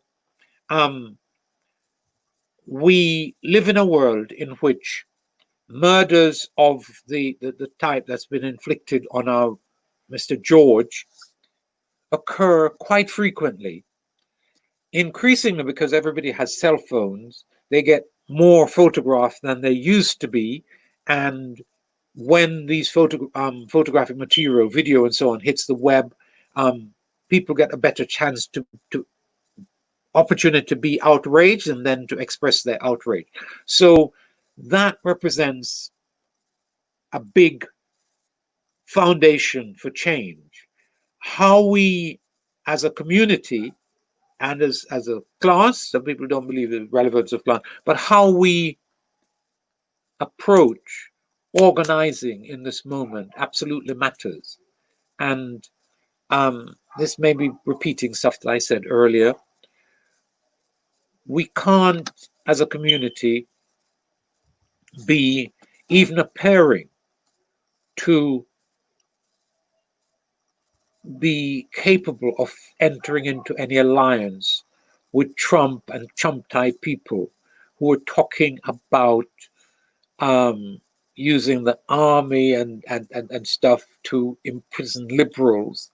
And we need a clear understanding that we shouldn't allow any kind of conspiracy theory to put us in a position where we don't see the danger that Trump represents and think that somehow working with him in this moment is going to give us an opportunity to make a different alliance somewhere down the road. I believe that that's fundamentally dangerous and wrong. So Black lives do matter. Black lives have always mattered. We need to organize against a state which is busy killing us and depriving us of equal opportunity, depriving us of proper life chances, and so on. And we need to have a way of at least understanding and organizing, not just against the state which is doing that, but the overall capitalist system, which is where the whole thing springs from. Okay. All right. Well, quickly running. So there's a few more. I don't know if anybody got any else questions or comment they want to pose just before in the last 5 minutes. But leading up to that, now with this COVID-19, obviously we're in a position now where things have been slowly lifted. Yeah. And people are being encouraged to go back into various employment. But the situation is that I think the last figure I heard, Britain reached, what was it, 40,000, just over 40,000 Yes. deaths from COVID, which put it way ahead of any other countries within Europe. Yes. And the last A long way thing I saw, something like 6,000 to 8,000 people per day are being infected. Yes. Which is incredible. Yes. Now, opening up the economy, and people going back, it's inevitable to me. There's going to be a second spike. Yeah. To me, that's unavoidable. Yeah. Because if there's an infection rate of, say, call it 6,000 a day out there, when the lockdown started, the rate was much less than that. Yes. When they started a lockdown, and now we're coming out of lockdown, we're still in this precarious kind of position. What advice would you have for people to say, trying to go back about their business? Now we've been told to wear masks, Yes. to be made compulsory in, say, public transport. We know about the hand washing. We know about the limited contact with each other. I mean, say for instance, what I'm leading up to, there's a lot of black organizations, say churches and community centers and so forth. Would you encourage them just to get back to, go back to normal kind of thing? Start opening back up, start going back to normal and just saying, look, we have been locked down enough. It's time to move. Well, I don't see that the society can afford economically the lockdown for much longer. First point. The second point is that the lockdown, in terms of quashing the virus, hasn't actually worked. The number of deaths is no longer per day is no longer anywhere near what it was at the peak. But if you're correct, and you are, about the number of daily new infections, then it's likely to go back up, the deaths. And so why the lockdown has failed is a crucial question. And I believe that the answer to that has to be sought in something that I mentioned about three or four times already, namely the fact that this virus, unlike many others, you can have it asymptomatically, and some of the asymptomatics, and nobody knows what proportion of them, are spreaders.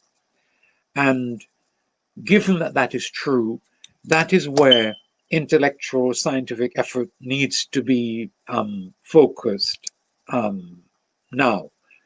The other thing is that even though we've had 40,000 deaths, and Peter Tosh said that everybody wants to go to heaven and nobody wants to die, but in terms of the size of the population of this place, in terms of the size of the population of the world, this is a minor pandemic, right? The death figures have to be set against the fact that 7.5 billion of us are on the planet, and it's killing very small numbers of people. Seriously, yeah? So even though the numbers are large, it's not a gigantic epidemic. It's not as bad, even doesn't begin to be anything like as bad as what happened after the First World War. That flu, and that was flu that was killing those people. So we need to stop panicking. We need to make sure that the health services treat people in the best way possible. We need to make sure that people who are in healthcare situations don't stay there and get untreated, but actually taken into hospital and to get properly treated. We need to stop, as far as possible, using ventilators. And if people are going to gather, they need to remember, I think masks make sense, and they need to remember to use them. And it may very well be that what sounds like foolishness over social distancing still makes a sort of sense. So in our community organizations, in our churches, in our dances and funerals and so on, we need to remember that the person standing too close to you might have it, or that you might have it without knowing it and be giving it to them. And so some sense is still required. But I don't believe that it's right to keep shops and factories closed any longer. And I don't believe that the death rate, death total, justifies that. Okay. All right. The final point before we end, there's a question here, and I think it's referring to the protest that happened today. Black Lives Matters, infection or process. It says any risk. So I think what that's hinting at, there's a lot of us right out there now outside the American embassy protesting. obviously social distance is a fallacy, because that's not happening. Yeah. Very few are wearing masks and stuff. Do you think that was worth the risk? I think, well, I've heard some people say that our lives as Black people Mhm. are by no means risk I know. free, True. and the need to protest is vital. We're talking on the whole about young, strong people, and one of the things about COVID-19 is that it's very relatively easy on the young and the fit, and so I don't think there's really any big set of danger involved in that, and I don't expect any mass infection to have Mhm. arisen from these mass gatherings. Okay. Okay then, Dr. Cecil. Thanks again for very, very knowledgeable presentation, and I'm sure the people that's been listening in have learned a lot today. And remember, we'll be going back to our cycle of every first Sunday in the month. So Brother Cecil will be doing every first Sunday of the month. And definitely, I would like everybody to tune in again next week, when we'll have another very interesting and uplifting session for you. Now, just to mention the brother that was on last week from Azania, they're planning a Soweto Day on the 16th of June. So hopefully we will be doing some kind of collaboration with him. And it's basically aimed at the youths, to get the young people, those in the late teens to early 20s involved. And they'll be running the show. So I'm going to see if at all possible to carry that live on this channel. It'd be very good to do. My brother, may I So, ask you something? Are yep. you back on air between now and next Saturday? No, well, at the moment, as you see, we're only doing the Sundays, which is On the Sundays, yes. Okay. only the Sundays, but it's something Let that me we want to mention. build up. Let me mention something though. Next Hmm. Saturday afternoon, I don't have the details, but Yeah. we're doing a broadcast.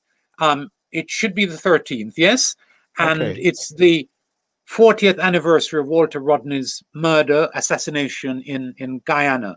And Right. we're doing a 3-hour event in Uh-huh. commemoration of him. It focuses on the kind of violence that is still present in almost all of the neo-colonies that carried him off in the wicked way that it did. I'll be Okay. presenting, and there'll be a number of others presenting. Somebody from Jamaica, somebody talking about Guyana, somebody talking about Haiti, somebody talking about Kenya, somebody talking Hmm. about South Africa, and so on. So it will be a very tight 3-hour event, and it's going to be on YouTube. There's already stuff out there giving the details for when and where it can be found, and I hope people will tune in. You won't have to book beforehand, although it's available for you to book now, but you don't have to book. Just find the thing and tune in next Saturday afternoon. Okay. So do you happen to know what YouTube channel it's coming through? That's what I'm saying. I don't have the information. It'll definitely be on YouTube and on something else, but definitely up there. So what's the title of it? Rodney's. Um, Because once it's find the on title, maybe we to search. it's on Walter Rodney, um, Walter Rodney, and imperialism, neocolonial violence. Walter Rodney and imperialism's neocolonial violence. Okay. Well, what we can do, if you find out later for us, just I'll WhatsApp send it you the to me. flyer. Yeah, and then I can distribute that. That's no Yes, problem. I will do. Okay, Thank then, you. Brother Cecil. Okay. Mhm. Okay. Yes, viewers. So once again, thank you for tuning in to PACM TV. And one of the things we want to do on this channel now is, as you know, every Sunday, between 6 and 8, we are putting out the Umoja Session. But since we have the whole channel, the other 6 weeks at the moment are not filled. So we're looking for ideas because we'd like to start up some other sessions, some other shows. So if there's people out there in the community who have some ideas, I mean, we have some ideas ourselves, but we'd also like to hear from you. What I'll do, I'll put up the email address. In there. And that's the email address. You can email us some suggestions because we are looking at things as we could do some lighter shows, you know, in terms of African fashion, African food, so forth. But it seems a shame just to have a channel like this and only use it once a week. So we are looking for content You're not to fill it. And if anybody out there would have something in mind they would like to say, email me and we can invite you onto this show, if not this show, one of the other shows that's coming up, and you'll be able to, you know, put your thoughts across and whatever. So that's something. So please keep the email, send us in suggestions because we are working on suggestions right now of how we can put up more contents in terms of this channel. Because there's a lot of things out there that we need to cover. There's a lot of things going on in the community, both here in the UK and abroad, that is vital for our people to know about and is vital for us to promote. So until next week, when we'll be back at 6 o'clock with another very interesting show for you, I say Kwaheri. All right.